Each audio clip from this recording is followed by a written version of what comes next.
La cucina quotidiana, buongiorno. Oggi, giornata piovosa, approfitto per fare un bel baba ganoush. Sono andato nell'orto, ho raccolto delle melanzane e voglio fare questa crema di melanzane, praticamente un hummus di melanzane. Al posto di ceci adoperiamo le melanzane. Si chiama baba ganoush oppure mutabbal, a seconda di come viene preparata. Non ho ancora ben capito qual è la differenza. Comunque io lo chiamo baba ganoush perché mi sembra più simpatico. Ingredienti: melanzane, aglio, limone, olio e sale e salsa tahina, salsa di sesamo. Poi ci servirà anche un mortaio e anche dei semi di cumino perché ci piace il profumo. Melanzane da cuocere al forno, le spuntiamo e le tagliamo a metà, così posso controllare se hanno i semi. Questa è perfetta. Un goccino di olio sopra, do una massaggiata e le mettiamo in forno ventilato per circa una mezz'oretta, 200-220 gradi. Se si bruciano sopra, si sbruciacano sopra, tanto meglio, che ci prendono un pochino di sapore di affumicato. In forno. Eccole qua le melanzane, dopo mezz'ora di cottura si sono ammorbidite. Adesso le lasciamo raffreddare e poi le spolpiamo. Baba ganoush, le melanzane sono fredde, le spolpiamo così con un cucchiaino, tiriamo via tutta la polpa.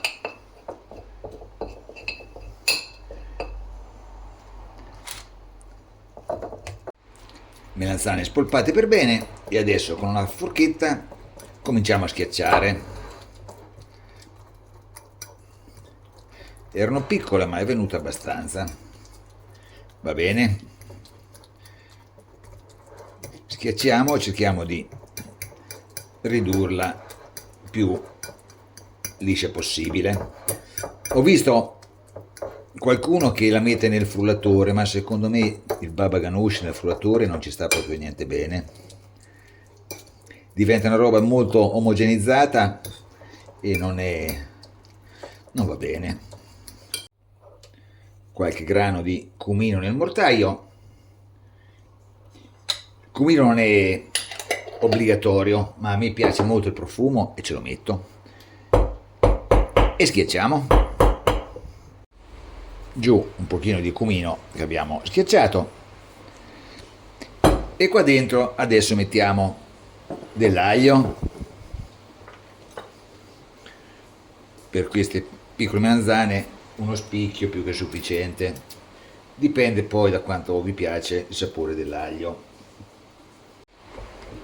Tiriamo sull'aglio e lo mettiamo con le melanzane, così. E adesso tahina, eccola qua, sesamo frullato, nulla più. Dopo un po' che stanno i barattoli si divide l'olio dalla pasta e noi dobbiamo rimescolare il tutto per bene e renderlo più omogeneo.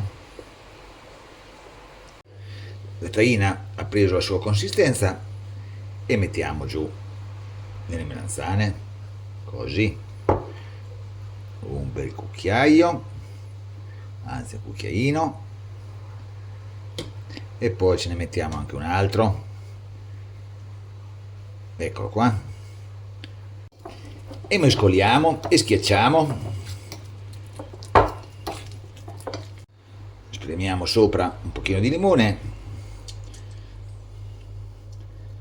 Il limone ce ne va parecchio, io penso che qui per questa quantità ce ne vorrà almeno metà limone, però facciamo a prove.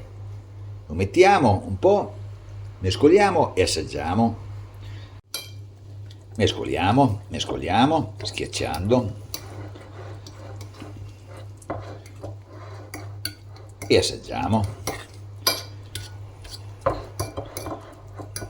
Baba ganoush è buonissimo sopra il pane fresco, ce l'ho mangiata al mattino per colazione, è un vero piacere sul pane freschissimo.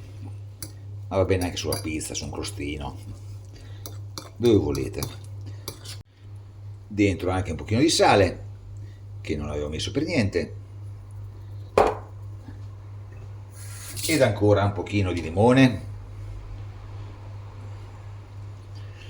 Bene, acidità ci siamo, un goccino poco di olio, l'ultima mescolata e poi lo mettiamo in un contenitore e lo mettiamo in frigo. Si riposa qualche ora, mezza giornata, anche un giorno intero, è più buono naturalmente. I sapori hanno il tempo di mischiarsi, di fondersi tra loro. Ed eccolo qua, mettiamo in una ciotola, sistemiamo per bene, così. Ci facciamo sopra una bella spirale, così.